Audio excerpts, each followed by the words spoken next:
اعوذ باللہ من الشیطان الرجیم بسم اللہ الرحمن الرحیم الحمد للہ الذی لا یبلغ مدحتہ القائلون ولا يحصي نقماءه العادون ولا يعدي حقه المجتهدون الذي ليس لصفته حد محدود ولا نعت موجود ولا وقت معدود ولا أجل ممدود فطر الخلائق بقدرته ونشر الرياح برحمته الصلاة والسلام على الرسول المسدد المصطفى العمجد المحمود الأحمد سيدنا ومولانا ومولى الكونين جد الحسن والحسين عاني بالقاسم محمد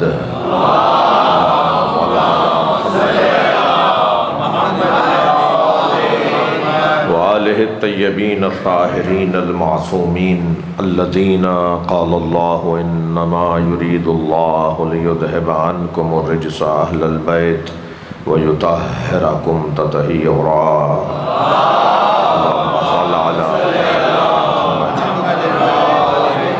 ولعنة الله على أعدائهم أجمعين من يوم عداوتهم إلى قيام يوم الدين أما بعد قال الحكيم في قرآن الكريم بسم الله الرحمن الرحيم يا أيها الذين آمنوا من يرتد منكم عن دينه فسوف يأتي الله بقوم يحبهم ويحبونه أذلة على المؤمنين أعدة على الكافرين يجاهدون في سبيل الله ولا يخافون لومة لائم ذلك فضل الله يؤتيه من يشاء والله واسع عليم إنما وليكم الله ورسوله والذين آمنوا الذين يقيمون الصلاة ويؤتون الزكاة وهم راكعون ومن يتول الله ورسوله والذين آمنوا فإن حزب الله هم الغالبون صلوات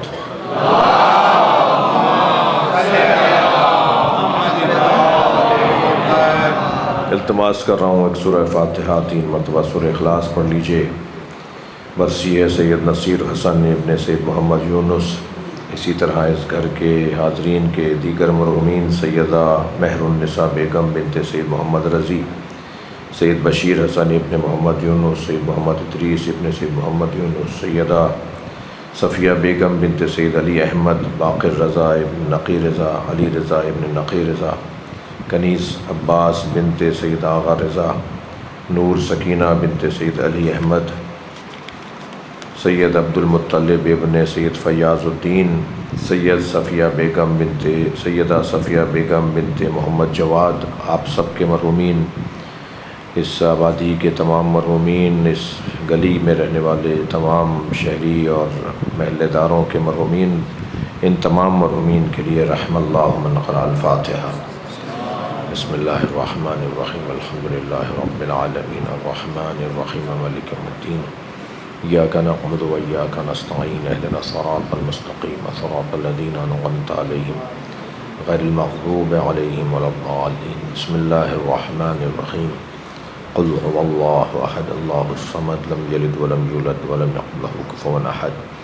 بسم اللہ الرحمن الرحیم قل هو اللہ احد اللہ الصمد لم یلد ولم یولد ولم یکن لہ کفوا احد۔ بسم اللہ الرحمن الرحیم قل هو اللہ احد اللہ الصمد لم یلد ولم یولد ولم یکن لہ کفوا احد۔ اللہم صل علی محمد وعلی محمد۔ مغفرت کے لیے بلند صلوات۔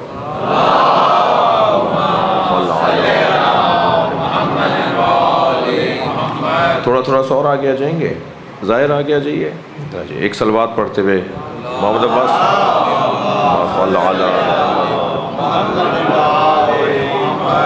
اس سے بلند صلوات ہدیہ کریں نبی کو۔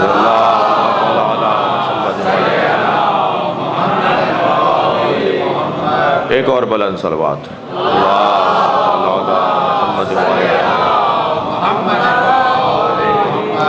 سورہ مبارکہ مائدہ ہے اور 54ویں 55ویں اور 56ویں 3 آیتیں میں نے پڑھی ہیں، کیونکہ تینوں آیتوں کا آپس میں بڑا گہرا ربط ہے۔ ایک آیت بعد والی آیت پہلی والی آیت کو سمجھا رہی ہے، یعنی ایک آیت مفسر ہے پہلے والی آیت کے لیے، تو تینوں آیتیں ایک دوسرے کے ساتھ بہت حسین انداز سے اللہ نے سجا کے نازل کی ہیں۔ ارشاد ہو رہا ہے یا ایھا الذین آمنوا، اے صاحبان ایمان، من یرتد منکم عن دینہ، اگر تم میں سے کوئی دین سے پھر گیا، فسوف یأتی اللہ بقوم، تو تمہارے جانے سے کوئی فرق نہیں پڑے گا، تمہاری وجہ سے کوئی میرے نظام پر کوئی حرف نہیں آئے گا، میرا کام تمہاری وجہ سے بگڑے گا نہیں، تمہارے جانے سے میرا دین لپٹے گا نہیں، تمہاری وجہ سے میری نمازیں، میری مسجدیں، میری عبادت گزاروں پہ کوئی فرق نہیں پڑے گا، بلکہ تم جیسے تو کل کے جاتے آج چلے جاؤ تو بہتر ہے۔ یہ میرے الفاظ ہیں، صلوات پڑھے گا محمد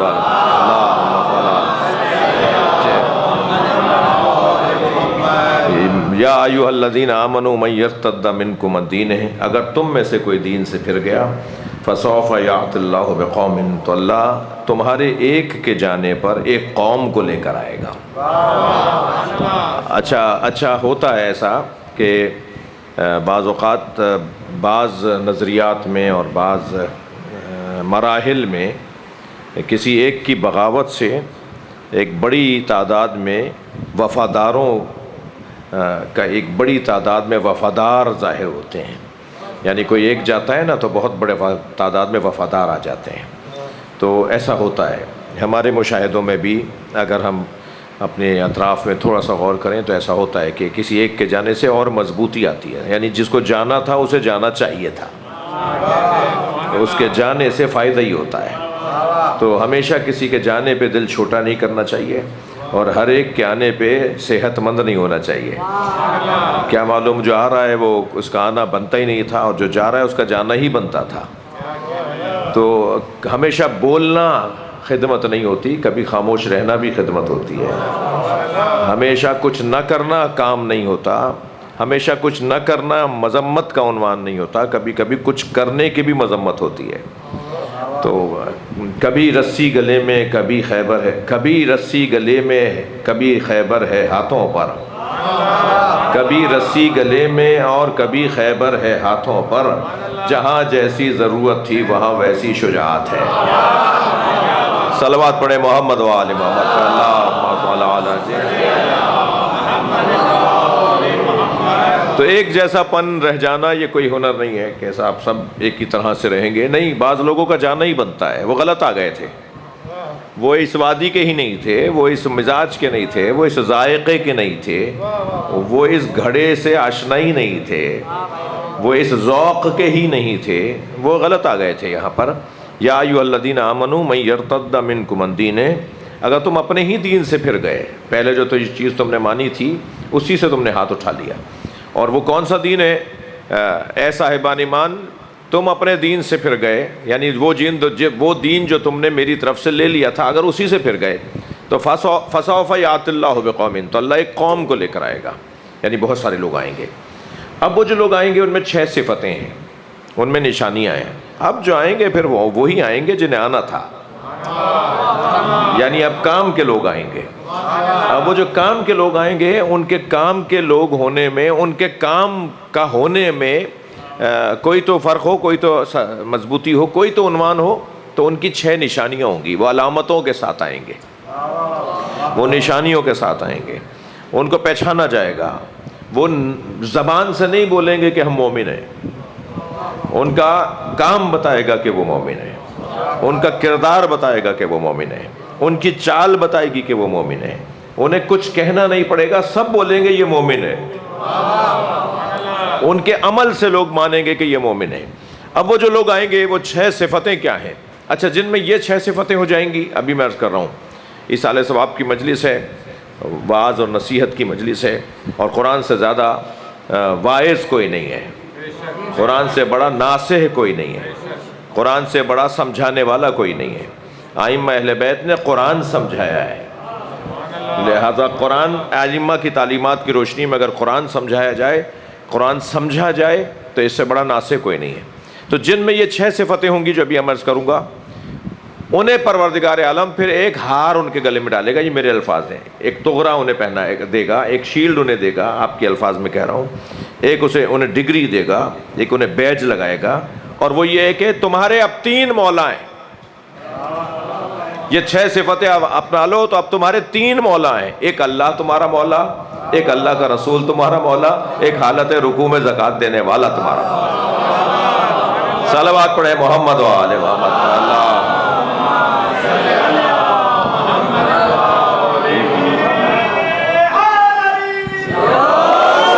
یعنی 54ویں آیت میں اللہ نے 6 صفتیں بیان کی ہیں ان لوگوں کی کہ جن کے 3 مولا ہیں. ہر ایک کے 3 مولا نہیں ہیں. اللہ مولا، رسول مولا، علی مولا. یہ 3 مولا جو ہیں، اللہ، رسول اور علی مولا، یہ 3 طرح کے مولا ہیں، یہ 3 وجود ہیں مولاؤں کے. یہ انہیں ملیں گے جن میں یہ 6 صفتیں ہوں گی. اور پھر جب انہیں 3 مولا مل جائیں گے جنہیں یہ 3 مولاؤں کی ولایت مل جائے گی، تو پھر انہیں مل جانا ایک بہت بڑا پہلے عنوان ہے، پہلے بہت بڑا ہنر ہے، بہت بڑا کارنامہ ہے کہ انہیں وہ مولا مل گئے. مگر اس سے بڑا کارنامہ یہ ہوگا، اس سے بڑا یہ کارنامہ ہوگا جو تمہیں چیز دی گئی ہے، مولائیت جو دی گئی ہے، ولایت خدا اور رسول اور علی جو دی گئی ہے، اسے تم نے سنبھال بھی لیا یا نہیں؟ اسے پھر سنبھالنا بھی ہے. ایک چیز ہمیں مل گئی، مثلا مجھے کرسی پہ آپ نے بٹھا دیا میرے میزبانوں نے، اب یہاں بیٹھ کے مجلس ہی نہ پڑھ پاؤں. ایک صلوات پڑھے محمد و آل محمد. یہ ہو سکتا ہے، ایسا ہو سکتا ہے کہ ایک چیز مل گئی، اسے میں سنبھال نہیں پایا، اسے میں نبھا نہیں پایا، اسے میں اس کی قدر نہیں کر پایا، اس کا میں اہل ہی نہیں تھا. یہ ہو سکتا ہے نا. تو ہم نے تمہیں دے دیا تھا، تم نے پہلے 6 صفتیں اپنائی تھیں، اس کی بنیاد پہ ہم نے تمہیں یہ دے دیا تھا. ٹھیک ہے، اب جب تمہیں دے دیا تو اب تم نے اسے سنبھالا کیسا؟ تو سنبھالنا، قابلیت، اس کی بقا، اس کا تحفظ. یعنی آپ اندازہ کریں کہ یہ لا الہ الا اللہ جو سرکار فرما رہے ہیں، جس نے کہہ دیا لا الہ الا اللہ وہ فلاح پا گیا. اس کا مطلب ہے لا الہ الا اللہ کہنا کوئی کام تھا، کوئی مسئلہ تھا، کوئی جگر کا کام تھا، کوئی حوصلے کا کام تھا. ہر ایک کو کہنے کی ہمت بھی نہیں تھی، ہر ایک کے اندر یہ قابلیت بھی نہیں تھی کہ وہ لا الہ الا اللہ کی پریشانیوں کو نبھاتا، وہ پریشانیوں کو اٹھاتا. لا الہ الا اللہ کی پریشانیاں کیا تھیں؟ کوئی حضرت سمیہ سے پوچھے، کوئی حضرت یاسر سے پوچھے، کوئی حضرت بلال حبشی سے پوچھے، کوئی حضرت ابو ذر غفاری سے پوچھے. یہ لا الہ الا اللہ کی پریشانیاں اٹھانے والے لوگ ہیں. اب چیز مل گئی، اسے سنبھال بھی لیا، تو اس سنبھالنے کے بعد پھر کیا عنوان ہے؟ سنبھالنے کے بعد عنوان یہ ہے کہ جو ان 3 ولایتوں کو، من یتول اللہ، جو اللہ کی ولایت کو قبول کر لے، یعنی اللہ کو اپنا مولا، اپنا سرپرست مان لے، جو اللہ کو اپنا مولا مان لے، وہ رسولہ، جو اللہ کے رسول کو اپنا مولا مان لے، والذین آمنوا، اور وہ کہ جو حالت رکوع میں جس نے زکوٰۃ دی وہ مومن ہے، وہ نماز قائم کرنے والا ہے، وہ حالت رکوع میں زکوٰۃ دینے والا ہے. اس مومن کو جو مان لے، وہ مومن جو مومن ہونے کے بعد جس نے نماز کو قائم کیا ہے، جس نے حالت رکوع میں زکوٰۃ دی ہے. دنیا نماز علیحدہ پڑھتی ہے، زکوٰۃ علیحدہ دیتی ہے. دنیا نماز علیحدہ پڑھتی ہے، زکوٰۃ علیحدہ دیتی ہے. علی وہ ہے جو نماز میں ہی زکوٰۃ دیتا ہے. صلوات پڑھے محمد و آل محمد.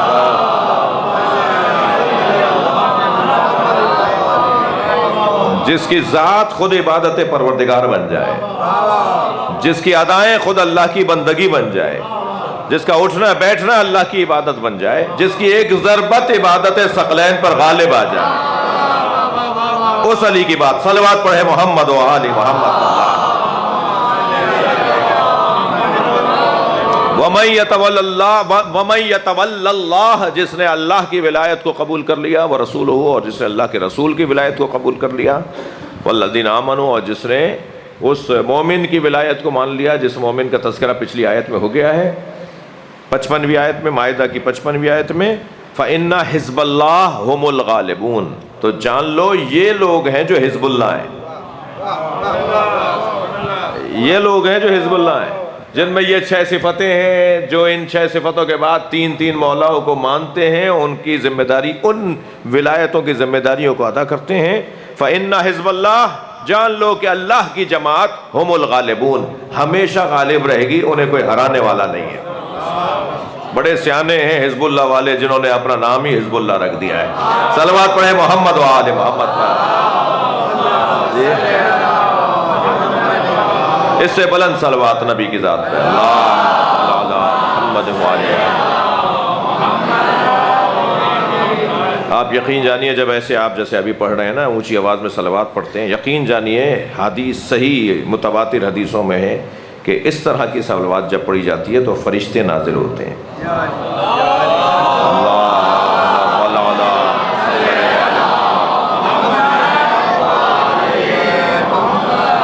بات روشن ہے؟ اب وہ 6 صفتیں ان کا ترجمہ کر دوں، تھوڑی سی تفسیر بیان کر دوں تو میری محنت سوارت ہو جائے۔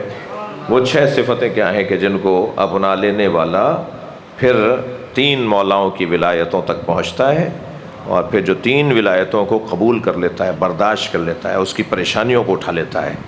پریشانیاں آئیں گی بھائی، آسان کام نہیں ہے جی۔ مولا صادق فرماتے ہیں، صلوات پڑھیں،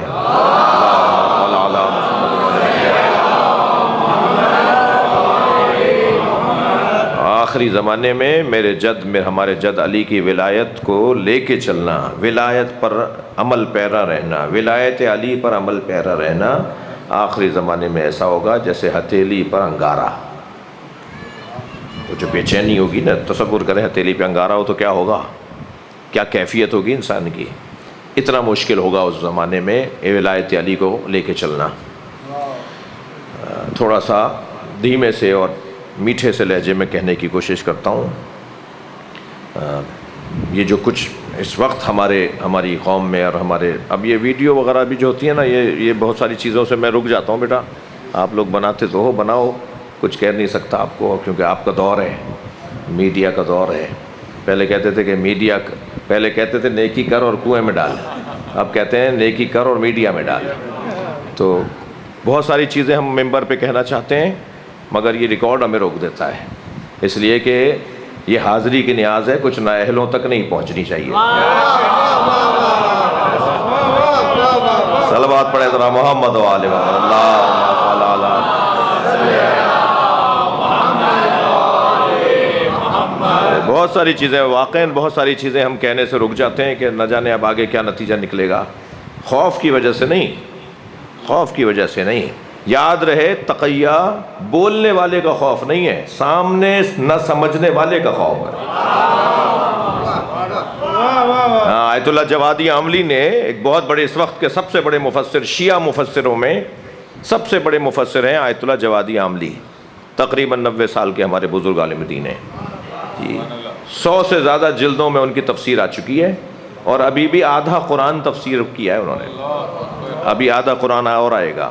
تو گمان یہ ہے کہ 250 جلدوں میں ان کی تفسیر جائے گی، 250 جلدیں جی، اور ہر جلد 700 صفحوں کی ہے۔ جتنی اب تک چھپی ہیں سب میرے پاس موجود ہیں، میں زیادہ تر ان کے نکات کو پڑھتا ہوں اپنی مجلسوں میں۔ ایک صلوات پڑھیں ذرا محمد و آل محمد، اللہم صل علی۔ جو انہوں نے تفسیری نکات جو قرآن کی آیات کو سمجھایا، یعنی ائمہ کی تعلیمات کی روشنی میں جو سمجھایا ہے، تو یہ جو اس وقت ہماری قوم کا ماحول ہے، جو ہمارا ماحول ہے، بند کر دو کیمرے تو کچھ کر لوں باتیں ان سے۔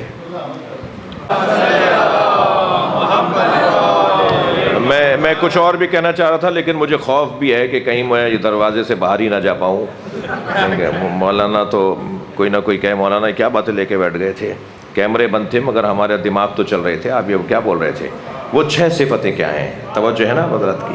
سب سے پہلی صفت، اللہ ان سے محبت کرتا ہوگا، یحبہم، اللہ ان سے محبت کرتا ہوگا۔ اللہ جس سے محبت کرتا ہے اس کی نشانی یہ ہے کہ اسے مصیبت میں مبتلا کرتا ہے۔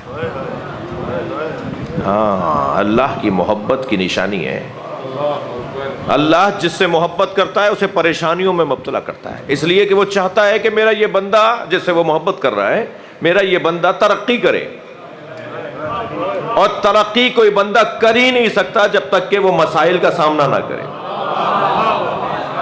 وہ مشکلات کا سامنا نہ کرے جی۔ نرم گدوں پر بیٹھ کر کوئی ترقی نہیں کر سکتا، اسے تکلیفیں اٹھانا پڑیں گی، اسے مصیبتیں اٹھانا پڑیں گی، تب جا کے وہ کسی مقام پہ پہنچے گا۔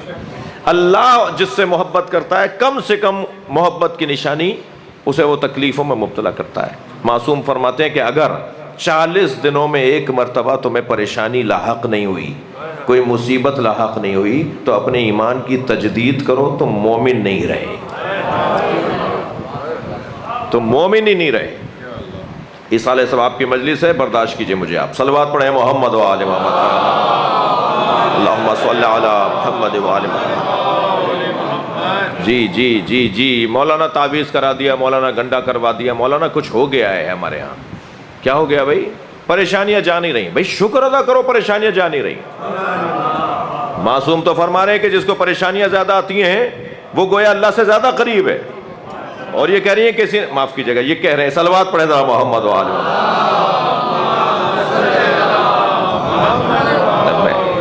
اب میں کیا کروں، وہ کیونکہ زیادہ تر یہ خواتین ہی بولتی ہیں تو میرے منہ سے بھی یہی نکل گیا کہ یہ کہہ رہی ہیں۔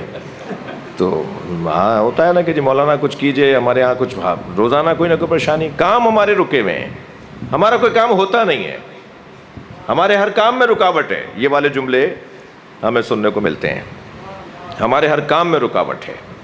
تو پہلے تو یہ کہ خاص طور پہ آج کے مشینی زمانے میں کس کے پاس ٹائم ہے جو آپ کے اوپر تعویذ کرے گا؟ اور سچ بتا دوں، اب وہ تعویذ کرنے والے مر گئے، ہاں وہ ہے ہی نہیں اب۔ وہ بھی کام تھا بڑا، وہ بھی بڑا ہنر تھا، وہ اب رہے ہی نہیں ہے۔ تو کوئی کسی پہ تعویذ نہیں کر رہا، کوئی کسی پہ گنڈا نہیں کر رہا، کوئی کسی کا کام نہیں رکوا رہا۔ دل بڑے چھوٹے ہو گئے ہیں، جو ہے تنگ نظریاں بڑھ گئی ہیں، جو ہے وہ خاص طور پر کوئی گھر شاید ہو، اللہ کرے آپ کا وہ گھر ہو، جو کوئی گھر شاید ہو جس گھر میں ساس اور بہو کے مسئلے نہیں ہیں، یہ جس گھر کے اندر دیورانیوں اور جٹھانیوں کے مسئلے نہیں ہیں، جن گھروں میں جو ہے نند اور بھاوجوں کے مسئلے نہیں ہیں، اور جو گھر اکیلے اکیلی رہتی ہیں محترمہ تو وہ بھی چین سے نہیں ہیں۔ ہاں وہ کہ وہ جو ساس کو چھوڑ کر شوہر کو لے کر کے نہیں صاحب علیحدہ چلتے ہیں، وہ بھی اپنے گھر میں چین سے نہیں ہیں۔ تو وہ کیا چیز ہے؟ جب تک ہم اچھا دیکھیں گے نہیں نا، جب تک ہم اچھا دیکھیں گے نہیں، اچھا سوچیں گے نہیں، یہ دیکھنا جو ہوتا ہے نا وہ سوچنے کی طرف لے کے جاتا ہے۔ نظر آنے والی چیز ہماری سوچ کو بدلتی ہے۔ تو حکم یہ ہے کہ ہر چیز کو اچھا دیکھو، ہر چیز میں مثبت پہلو نکالو، سوچ اپنی اچھی کرو تاکہ تمہارے رویے اچھے ہو جائیں۔ حضرت موسیٰ سے پروردگار عالم نے کہا موسیٰ کوئی ڈھونڈ کر تو لاؤ جو بہت برا ہو،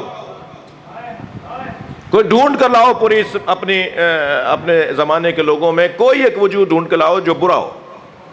حضرت موسیٰ نے کہا یا اللہ کوئی بھی نہیں ملا مجھے برا ہو۔ بہت دن بعد آ کے اللہ کی بارگاہ میں کہا یا اللہ بہت ڈھونڈا کوئی برا نہیں ملا مجھے۔ تو اللہ نے کہا وہ تم جب گزر رہے تھے تو ایک جانور کو دیکھا تھا جس کے اندر سے بدبو آ رہی تھی، تو کہہ رہا نہیں یا اللہ اس کے تو دانت بہت اچھے تھے، تو میں نے تو اس میں بھی اچھائی دیکھی ہے، تو ہو نہیں سکتا کہ اچھائی نہیں نظر ہمیں آئے برائیاں نظر نہ آئے۔ یہ ہو سکتا ہے یا نہیں؟ تھوڑا گردن ہلا دو بھائی، یہ ہو سکتا ہے یا نہیں ہو سکتا کہ ہمیں اچھائیاں ہی اچھائیاں نظر آئیں، ہمیں برائیاں نظر نہ آئیں؟ ایسا ہو سکتا ہے۔ اور جب ہم ایسا کرنے لگیں گے تو کیا سکون زندگی میں آئے گا، وہ سکون بتانے کے قابل نہیں ہوگا کہ جو ہماری زندگیوں پر مثبت سوچ کی وجہ سے ایک سکون آئے گا۔ اللہ جن سے محبت کرتا ہے انہیں پریشانیوں میں مبتلا کرتا ہے۔ یحبہم، دوسری صفت یحبونہ، وہ بھی اللہ سے محبت کرتے ہوں گے۔ تیسری صفت اذلۃ علی المومنین، وہ مومنین کے سامنے متواضع رہتے ہوں گے۔ بہت بڑا مسئلہ ہے اس وقت، جھگڑے ختم ہو کے ہی نہیں دے رہے، پھر اب بار بار کیمرے بند نہیں کرواؤں گا آپ سے میں، اب جانے دو یہ بات، اب جھگڑے بند ہو کے ہی نہیں دے رہے، اختلافات پہ اختلافات، گروپنگ پہ گروپنگ۔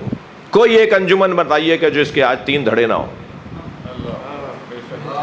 کوئی ایک ٹرسٹ بتائیے جس کے 4 دھڑے نہ ہو، مسلسل ٹوٹ پھوٹ ایک دوسرے کے خلاف، چھوٹی چھوٹی باتیں، سنی باتیں۔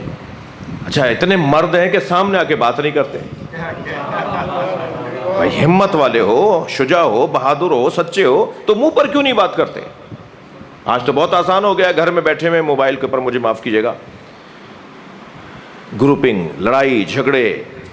لیکن قرآن یہ کہہ رہا ہے کہ مومن ساری باتوں کو چھوڑ کر صرف یہ سوچتا ہے اس کے دل میں علی بستا ہے۔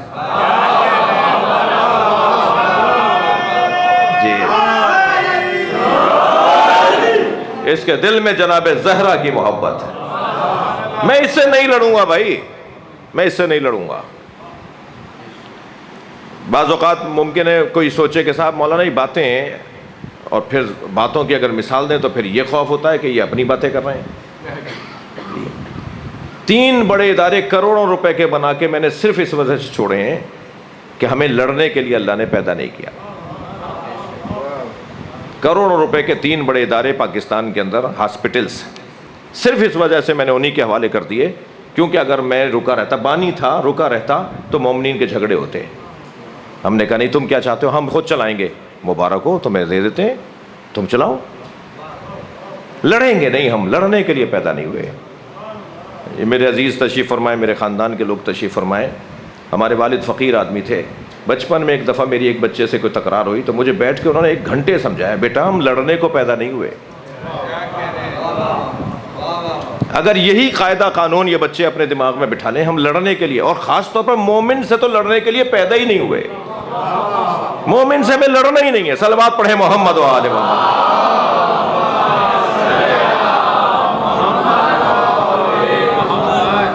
توجہ کر رہے ہیں آپ؟ خفا تو نہیں ہو رہے مجھ سے آپ؟ اذلۃ علی المومنین، تیسری صفت ان کی یہ ہے کہ وہ مومنین کے سامنے متواضع رہتے ہوں گے. مومنین سے لڑائی نہیں ہونی، نہیں، رستہ بدل کے چلے جائیں. آج تھوڑی سی میں سادہ گفتگو زیادہ کر رہا ہوں. بعض جانوروں کی صفتوں کو اپنانے کا معصومین نے حکم دیا ہے. فلاں جانور کی طرح رہو، فلاں جانور کی طرح رہو، فلاں کو دیکھو اس نے کیسے اپنی زندگی کو گزارا ہے، وہ کیسے اپنی زندگی گزارتا ہے. جانوروں کے بارے میں، حیوانات کے بارے میں مثلا فرمایا سانپ کی طرح زندگی گزارو. ارے سانپ، ہم اشرف المخلوقات، اور معصوم فرما رہے کونو فی الحی، کونو بالحیہ، سانپ کی طرح زندگی گزارو. سانپ کے اندر 3، اب علت لمبی ہے، میں اس میں جاؤں گا تو پھر حاشیوں میں چلا جاؤں گا. سانپ کے اندر 3 خوبیاں ہیں، یعنی اس کے اندر اگر 50 برائیاں ہوں گی نا اس جانور میں، ہمارے اعتبار سے، اس کے اعتبار سے تو وہ برائی نہیں ہے، اس کے اعتبار سے وہ برائی نہیں ہے. بچھو کا جو زہر ہے، بچھو کے اعتبار سے برا نہیں ہے، وہ ہمارے اعتبار سے برا ہے. اس کے اعتبار سے تو اس میں کمال ہے، اس میں حسن ہے، اس کا کمال ہے، کیونکہ اس کے اندر ایسا زہر ہے، اور ایسے زہر کو وہ منتقل کرتا ہے. تو ہر جانور کے اندر، اگر سانپ کے اندر 50 برائیاں ہوں گی نا، تو معصومین فرما رہے 50 کو کیوں دیکھ رہے ہو برائیوں کو؟ تم اس ایک اچھائی کو دیکھ کر کیوں نہیں زندگی گزارتے ہیں؟ تو جو ابھی میں عرض کر رہا تھا نا کہ صرف اچھائیوں کو دیکھا جائے. 3 صفتیں سانپ کے اندر پائی جاتی ہیں، اور اگر معصوم فرما رہے کونو بالحیہ، کونو کلحیہ، معاف کیجیے گا، حدیث ہے کونو کلحیہ، سانپ کی طرح زندگی گزارو. ایک صفت تو اس کے اندر یہ ہے کہ اس کا ظاہر بڑا لین ملائم ہوتا ہے. نقش و نگار بھی اس کے، کبھی چلتے پھرتے اگر وہ دیکھ لیں، رپورٹیں دیکھ لیں کہ جو سانپوں کے بارے میں ڈالی گئی ہیں، تو کیا کیا خوبصورت سانپ دنیا میں ہیں. ان کا ظاہر بہت اچھا ہوتا ہے. ان پہ اگر کسی نابینا کو، آنکھوں والا تو نہیں لگائے گا ہاتھ، نابینا کو کہیں کہ ذرا ٹٹول کے دیکھو کیا لگ رہا ہے، تو وہ کہیں گے بہت ملائم کوئی چیز ہے، بہت ہی نرم کوئی چیز ہے، بڑی اچھی لگ رہی ہے ہاتھوں کو.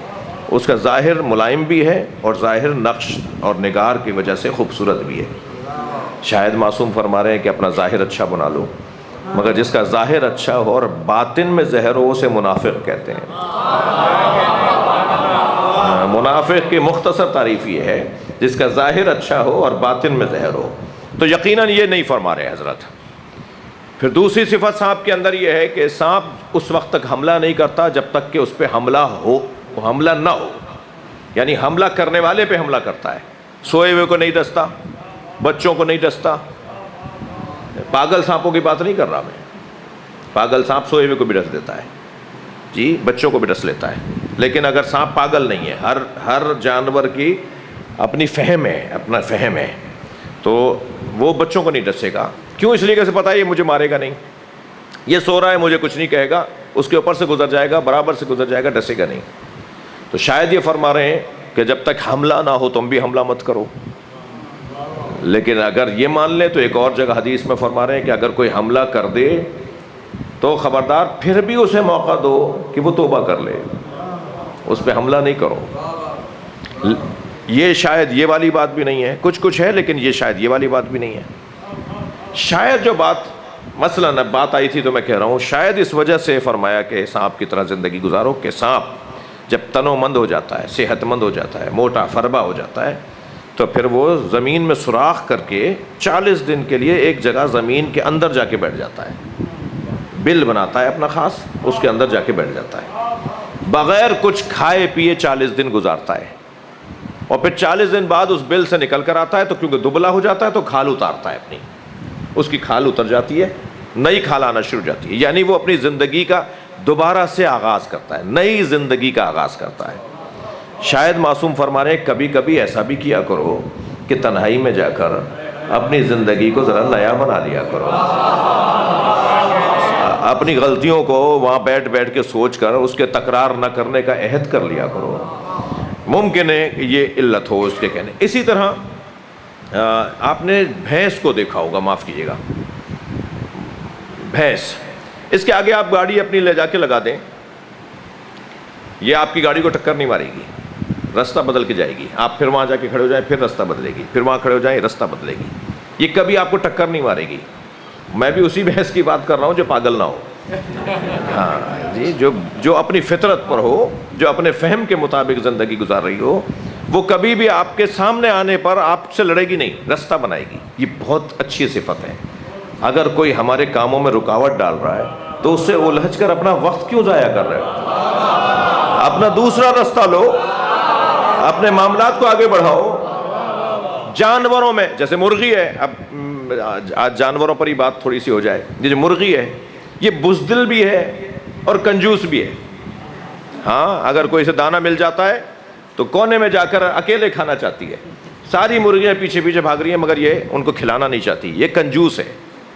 اور بزدل ایسی ہے کہ آپ کو پتھر پھینکیں، کوئی لکڑی پھینکیں، ہاتھ کا اشارہ کریں، آپ قریب جائیں تو بھاگے گی.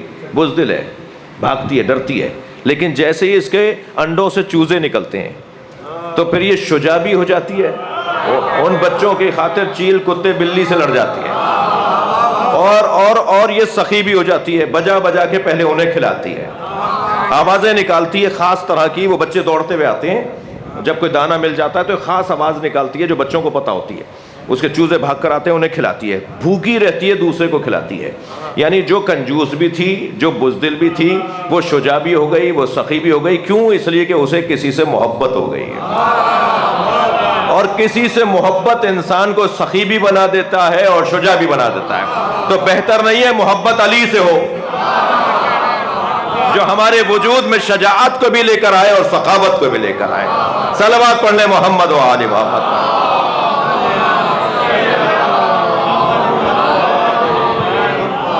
بھائی اس طرح تو میں 2 گھنٹے تک بولوں گا، برداشت کیجئے گا. اذلۃ علی المومنین، مومنین سے کبھی وہ لڑتے نہیں ہیں، مومنین کے آگے وہ متواضع رہتے ہیں. تکبر اور مومن سے تکبر یہ ان کی لغت میں نہیں ہے. مومن سے نہیں لڑنا بھائی. لوگوں کو بولنے دیجئے بزدل تھا، لوگوں کو بولنے دیجئے سچا ہوتا تو جواب دیتا، لوگوں کو بولنے دیجئے حق پر ہوتا تو جواب دیتا. بولنے دیجئے. اور یہ جو بولنے والے ہوتے ہیں، میں آپ کو بتاؤں سوشل میڈیا کی عمر 3 دن سے زیادہ نہیں ہے. یہ سوشل میڈیا کی جو کھیل ہے نا، وہ 3 سے تیسرے دن پہ دم توڑنے لگتا ہے، کیونکہ چوتھے دن ایک نیا کام آ جاتا ہے، وہ سارا پچھلا والا کام ختم ہو جاتا ہے. بولنے دیجئے لوگوں کو. لوگ کیا بولیں گے؟ لوگ کہیں گے یہ بزدل تھا، لوگ کہیں گے حق پر نہیں تھا، سچا نہیں تھا، سچا ہوتا تو یہ جواب دیتا. بولنے دیجئے. کیا فرق پڑتا ہے کسی کے بولنے سے؟ مگر میرا ضمیر مطمئن ہوگا کہ میں مومن سے لڑا نہیں، میں نے اس سے جھگڑا نہیں کیا جو اہل بیت کا چاہنے والا ہے. اذلۃ علی المومنین. چوتھی صفت عزۃ علی الکافرین. مگر یہ تواضع کہیں عادت نہ بن جائے. مومن نظر آئے تو متواضع، جیسے ہی کافر نظر آئے تو متکبر. تکبر کر کے دکھانا ہے. کہیں متواضع رہنا ہے تو کہیں تکبر کرنا ہے. اس سے ہمارا کوئی تعلق نہیں جو مولا علی کا دشمن ہے. اس سے ہم تکبر سے بات کریں گے جو علی کے اللہ کو نہیں مانتا. اپنے شان سے بات کریں گے، اپنے وقار کے ساتھ بات کریں گے. یہ ہے چوتھی صفت. 5ویں صفت یجاہدون فی سبیل اللہ. وہ ہاتھ پر ہاتھ رکھ کے بیٹھنے والے لوگ نہیں ہوتے، وہ فارغ رہنے والے لوگ نہیں ہوتے، فالتو رہنے والے لوگ نہیں ہوتے. 2 گھنٹے سے وہاں بیٹھے ہوئے تھے، اب گھر پر آئے فوراً ایک اور دوست کا فون آ گیا، پھر نکل گئے 4 گھنٹے کو. کیا کر رہے ہو بھائی؟ یہ تمہارے پاس اتنا ٹائم ہے؟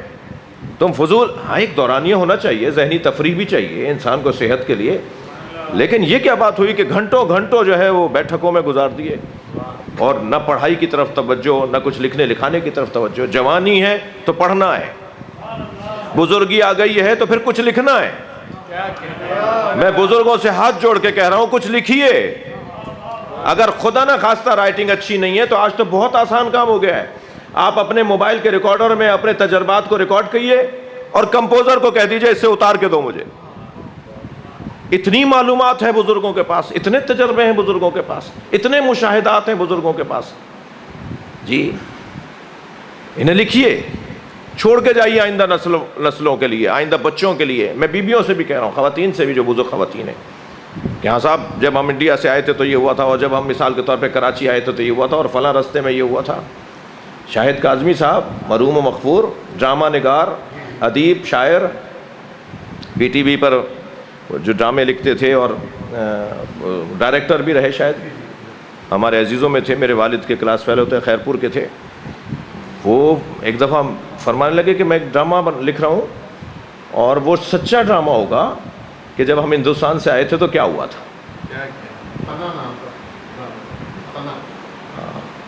اب اور کچھ مت بتائیے گا آپ. ایک صلوات پڑھیں ذرا محمد والے.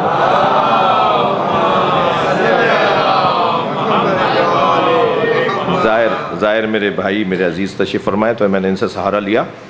وہ واقعہ جس کو انہوں نے قلم بند کیا، وہ فرمانے لگے جب ہم ہندوستان سے ہجرت کر رہے تھے تو ہمارے گاؤں میں، دھوڑلی کے تھے وہ، ہمارے گاؤں میں مسلمانوں کا قتل عام ہمیں نظر آ رہا تھا. کہنے لگے میں تو چھوٹا تھا، ہم 4 5 6 بہن بھائی تھے، ہمارے ابا نہ جانے کہاں تھے، ہمارے تایا چچا کوئی کہیں اپنی جان بچا رہا تھا، کوئی کہیں. ہماری اماں نے ہم 5 اور 6 چھوٹے چھوٹے اوپر تل کے بہن بھائی، 5 اور 6 بہن بھائیوں کو لے کر ہماری ماں ایک گاؤں سے دوسرے گاؤں میں، دوسرے گاؤں سے تیسرے گاؤں میں جان بچا رہی تھی ہماری کہ کسی طرح میرے بچے بچ جائیں. اور آنکھوں کے سامنے لوگوں کو ذبح ہوتے ہوئے ہم دیکھتے تھے، اور لوگوں کو تڑپتے ہوئے ہم دیکھتے تھے، اور عورتوں کی عصمت دری ہوتی ہوئی ہم دیکھتے تھے. یہ منظر ہم اس بچپن میں دیکھ رہے تھے. ہماری ماں ہمیں ایک جگہ سے دوسری جگہ رستہ پار کر کے لے جا رہی تھی، جو مجھے یاد ہے، مجھے جو خود انہوں نے بتایا. اور ہماری ماں رستہ پار کر کے لے جا رہی تھی تو اچانک وہ ڈنڈے اور کلہاڑیاں لے کر جو مارنے والے تھے وہ جب آنے لگے تو ہماری ماں کچھ درختوں کی اور جھاڑیوں کی اوٹ میں لے جا کر انہوں نے ہمیں چھپا دیا. اور وہ بالکل قریب سے، یعنی یہاں چھپے بیٹھے ہیں، بالکل قریب سے وہ رستے سے گزر رہے تھے، مارنے کے لیے مسلمانوں کو ڈھونڈتے پھر رہے تھے. اسی اثنا میں میری بہن جو دودھ پیتی بہن تھی اس نے رونا شروع کیا. میری ماں نے اس کا گلا دبا دیا، مار دیا بچی کہ میرے اور بچے بچ جائیں. یہ کتنا بڑا کام تھا، کتنا بڑا جگر تھا ایسے لوگوں کا. کہا صرف اس وجہ سے کہ روئے گی تو یہ ہمیں سب کو مار دیں گے، تو اس بچے کو ہی مار دو. میری ماں نے اس کا گلا دبا دیا اور پھر گھنٹوں روئی ہیں اس کے میت کو گود میں لے کر، اور پھر وہیں جھاڑیوں میں ہی میرے بہن کو یا بھائی تھے اس کو وہیں دفنا دیا. ابھی کوئی ان واقعات کو بتائے نا. 14 اگست کو اب تو پاکستان سے محبت کرنے کے وہ طریقے ہی ختم کرتے جا رہے ہیں. کوئی بتائے نا بھائی یہ بنا کیسے. ان بچوں کو جب تک پتہ نہیں چلے گا اس میں کتنا خون گیا ہے، کون بتائے گا؟ یہ بزرگ بتائیں گے، یہ جن پر گزری ہے وہ بتائیں گے. یہ ایک میں نے مثال دی ہے، میری مراد صرف یہی موضوع نہیں ہے. ایک صلوات پڑھیں ذرا محمد و آل محمد.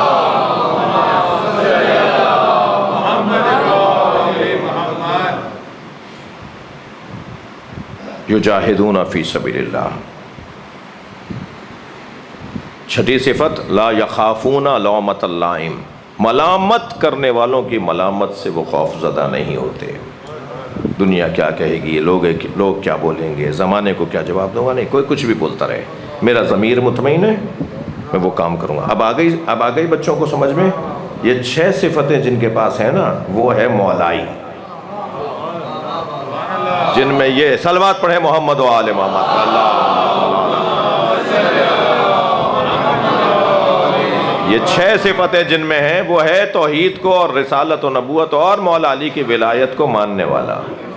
ان 6 صفتوں کو در حقیقت تشیع کا ضابطہ اخلاق بھی کہا جا سکتا ہے۔ تشیع کا ضابطہ اخلاق ہے یہ 6 صفتیں۔ اللہ محبت کرتا ہے، وہ اللہ سے محبت کرتے ہیں، مومنین سے وہ لڑتے نہیں ہیں، کافروں سے وہ کرتے ہیں، تکبر کرتے ہیں، اور ہمیشہ کچھ نہ کچھ مثبت ایکٹیویٹی میں اپنے آپ کو، مثبت کام میں اپنے آپ کو مصروف رکھتے ہیں، مجاہد ہوتے ہیں، جو جہاد کرتے ہیں، کوشش کرتے ہیں۔ اور 6ٹھی صفت، وہ ملامت کرنے والوں کی ملامت سے خوف زدہ نہیں ہوتے۔ دنیا کیا بولے گی، لوگ کیا بولیں گے، ان کی لغت میں یہ لفظ ہی نہیں ہے۔ اللہ کیا کہہ رہا ہے، میرا ضمیر کیا کہہ رہا ہے، یہ ان کی زندگیوں کا حصہ ہوتا ہے۔ جن میں یہ 6 صفتیں پائی جائیں گی، پھر انہیں اللہ رسول اور علی مولا کی ولایت ملے گی، اور جس نے اللہ رسول اور علی مولا کی ولایت کو برداشت کر لیا، قبول کر لیا، تو پھر اسے حزب اللہ بنا دیا جائے گا۔ اور حزب اللہ ہمیشہ کامیاب رہنے والوں کو کہا جاتا ہے۔ ان کی لغت میں ہارنا لکھا ہوا ہی نہیں ہے، ان کی لغت میں ہارنے کا لفظ ہی نہیں ہے۔ وہ ہمیشہ جیتتے رہیں گے، کامیاب رہیں گے، وہ اکیلے بھی ہوں گے تو جیتیں گے۔ بتائیے، حسین مولا نے جیتنے اور ہارنے کا معیار بدل دیا نا۔ جس کا سر کٹا تھا وہ جیتا، جس نے سر کاٹا تھا وہ ہارا۔ بدل دیا نا مفہوم ہارنے کا اور جیتنے کا۔ کبھی ہوا ایسا؟ یہاں خون نے فتح پائی ہے تلوار کے اوپر۔ ہمیشہ تو تلوار فتح پاتی ہے نا خون کے اوپر، مگر کربلا میں لغت بدل گئی۔ کربلا میں طریقہ ہی حسین مولا نے بدل دیا۔ خون جیتا ہے اور تلوار ہاری ہے۔ کٹے ہوئے سر جیتے ہیں، کاٹنے والے ہارے ہیں۔ جن کے ہاتھوں میں رسی بندھی ہے وہ جیتے ہیں، رسی کھینچ کر لے جانے والے ہار گئے۔ بتائیے، جناب زینب کا روزہ شام میں کتنا جلال کے ساتھ ہے، اور بتائیے جس نے جناب زینب کو کوڑا مارا، تازیانہ مارا، جس نے بی بی زینب پہ ہاتھ اٹھایا، آج وہ کون ہے، کہاں ہے وہ عبید اللہ ابن زیاد جو دربار میں تخت پہ بیٹھا ہوا تھا، اور جناب زینب کھڑی ہوئی تھیں، اور جناب رباب کھڑی ہوئی تھیں۔ بتائیے اسے عبید اللہ ابن زیاد کی قبر کہاں ہے، اور کس کو نہیں پتا کہ جناب زینب کا مزار کہاں ہے؟ جس امام حسین کو کربلا میں پیاسا مارا گیا، آج پوری دنیا میں سب سے زیادہ جس کے نام پہ پانی پلایا جاتا ہے وہ وہی ہے کہ جسے کربلا میں پیاسا مارا گیا۔ اجرکم اللہ۔ جسے بے وطنی میں مار دیا گیا، جو اپنے گھر سے دور تھا اسے مار دیا گیا۔ آج پوری دنیا کو اس نے پوری دنیا کو وطن بنا دیا ہے، یعنی ہر ملک کے اندر حسین ابن علی کا تذکرہ ہے۔ کوئی دنیا کا کونا نہیں ہے جہاں امام حسین کی یاد میں لوگ مصروف عبادت نہ ہو۔ مفاہیم ہی امام حسین نے تبدیل کر دیے۔ چلیے میرے ساتھ کچھ دیر کربلا چلتے ہیں۔ امام لاشوں پہ لاشیں اٹھا رہے ہیں، مگر چہرے کا اطمینان حسین ابن علی کا بڑھتا جا رہا ہے۔ روایت کہتی ہے امام کے رخساروں کی سرخی بڑھ رہی تھی۔ چہرے پہ لالی اور سرخی اس وقت قدرتی طور پہ بڑھتی ہے، چہرہ بشاش نظر آتا ہے، چہرہ حشاش نظر آتا ہے جب اندر سے من مطمئن ہوتا ہے۔ امام حسین لاشاں تو علی اکبر کا اٹھا رہے تھے، مگر زبان پہ شکر کے کلمات تھے۔ امام نے کٹے ہوئے بازو تو عباس کے اٹھائے تھے، مگر زبان پر اللہ کی بارگاہ میں مناجات کے الفاظ تھے۔ اور یہ تو امام حسین ہے، بہت بڑا نام ہے امام حسین کا۔ نبی نے جسے زبان چسائی ہو، نبی نے جسے اپنی گود میں رکھا ہو، جسے شانے پر بٹھایا ہو، جس کے لیے ہاتھ اٹھا اٹھا کے سرکار نے دعائیں کی ہوں، امام کا مقام تو بہت بلند ہے۔ سلام ہو امام حسین کے گھر کی بیویوں پر، جناب ام فروہ پر، جناب رباب پر، جناب ام لیلہ پر۔ بڑے جگردار عورتوں کے نام میں لے رہا ہوں۔ جناب ام فروہ کو جب خبر ہوئی نا کہ قاسم گھوڑے سے گر کر شہید ہو گیا ہے، اور قاسم پہ گھوڑے دوڑا دیے ہیں، اور قاسم کے بدن کے ٹکڑے ٹکڑے ہو گئے، تو بی بی ام فروہ نے سجدے میں سر رکھ دیا تھا، اور شکرن للہ، یا اللہ تیرا شکر ہے تو نے میری قربانی کو قبول کر لیا۔ یہ آپ کی زبان پہ کلمات تھے۔ اجرکم اللہ۔ اللہ آپ کو کسی غم میں نہ رلائے، سوائے غم اہل بیت میں ہمیں رونے رلانے والوں میں قرار دے۔ لاشیں تو امام نے بہت اٹھائے، مگر عزاداروں 4 لاشوں پہ بہت روئے بھی ہیں، یعنی زبان پہ شکر کے کلمات تھے، اور آنکھوں میں آنسو تھے۔ حسین ابن علی نے جن لاشوں پر ایک اپنے دکھ کا اظہار کیا، ان لاشوں میں ایک لاشا قاسم کا لاشا ہے، ایک لاشا حضرت علی اکبر کا لاشا ہے، ایک لاشا جناب عباس علمدار کا لاشا ہے، اور چوتھے لاشے کا نام سنیں گے، وہ چھوٹا بہت تھا مگر حسین سے اٹھتا نہیں تھا، کبھی آگے جاتے تھے انا للہ، کبھی الٹے پیر واپس آتے تھے رضاً بقضائہ و تسلیما لامرہ۔ آپ کی آوازیں بلند ہو گئیں۔ عزادارو، جب کبھی جناب علی اصغر کا تذکرہ کیا کریں نا تو اس بچے کی ماں کو ضرور سلام کیا کریں۔ بڑا حوصلہ تھا جناب رباب کا، بڑا جگر تھا جناب رباب کا۔ دو ہی کمائیاں تھیں جناب رباب کے پاس، ایک علی اصغر، ایک سکینہ۔ ایک کو اجلا سا کرتا پہنایا، بال جنڈولوں میں کنگھی کی، آنکھوں میں سرما دیا، پیشانی کا بوسہ دے کر امام کی گود میں دے دیا، مولا اسے پانی پلا لائیے۔ اور حسین ابن علی نے بھی مجاہدوں کی طرح علی اصغر کو میدان کربلا میں پہنچایا ہے۔ میر انیس کہتے ہیں کہ بنا کر شکل مجاہد کی لے چلے شبیر، بنا کر شکل مجاہد کی لے چلے شبیر، الٹ دیا علی اصغر کی آستینوں کو۔ لے گئے اس بچے کو، تیر مار دیا اس بچے کو، ننھا سا جنازہ لے کر چلے ہیں، اور اب سوچ رہے ہیں ماں دیکھے گی تو مر جائے گی۔ جی عجیب داستان ہے کربلا کی داستان۔ کچھ سال پہلے ایک جوان 6 محرم کو میرے پاس آیا، مجھ سے کہنے لگا مولانا میں مچھلی خرید کر لایا ہوں۔ میں نے اپنی بہن سے کہا باجی مجھے مچھلی تل دو، تو دادی کی آواز آئی بیٹا محرم میں مچھلی نہیں کھاتے۔ تو میں نے دادی سے کہا دادی حلال تو حلال ہے، محرم ہو یا ربیع الاول ہو۔ تو دادی نے کہا بیٹا تم جدید زمانے کے نئے جوان زمانے کے لوگ ہو نا، آج کے بچے ہماری کہاں بات مانیں گے، جاؤ جا کے مولانا سے پوچھ کر آ جاؤ، مولانا میں مچھلی کھا لوں؟ وہ مجھ سے پوچھ رہا تھا اور میں رو رہا تھا۔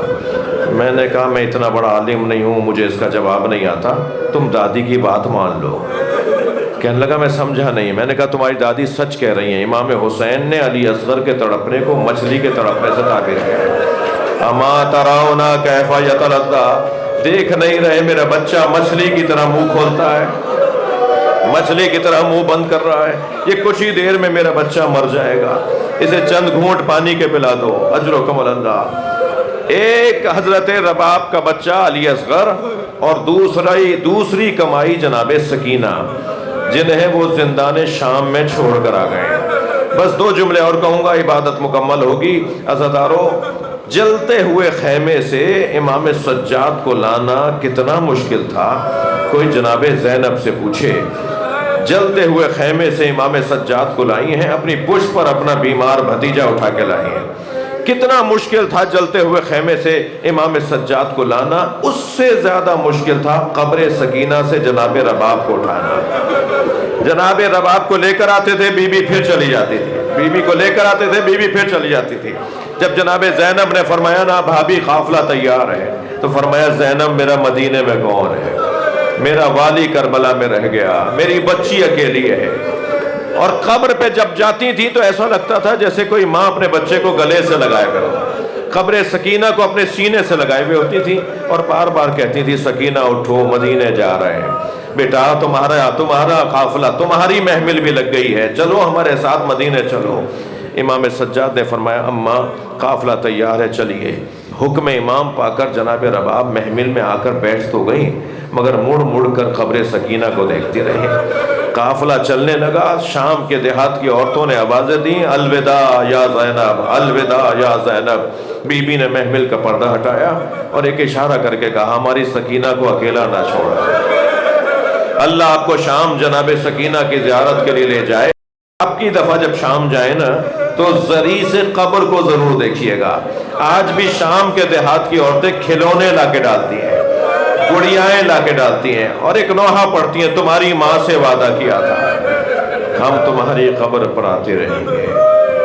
اللہ لعنت اللہ علی الظالمین، یا اللہ ان آوازوں پر رحمت نازل فرما، رونے والوں کی توفیقات میں اضافہ فرما، مرحومین مغفورین منظورین جن کے نام تھے ان کی مغفرت فرما، کی کوتاہیوں سے درگزر فرما، اعلیٰ علیین میں مقام عطا فرما، جنت الفردوس میں جگہ عطا فرما۔ پسماندگان کو کار خیر کی توفیق عطا فرمائے، امام زمانہ کے ظہور میں تعجیل فرمائے۔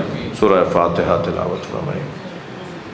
بسم اللہ الرحمن الرحیم، الحمدللہ رب العالمین الرحمن الرحیم مالک یوم الدین، ایاک نعبد و ایاک نستعین، اہدنا الصراط المستقیم صراط الذین انعمت علیہم غیر المغضوب علیہم ولا الضالین۔ بسم اللہ الرحمن الرحیم، قل هو اللہ احد اللہ الصمد لم یلد ولم یولد ولم یکن لہ کفوا احد۔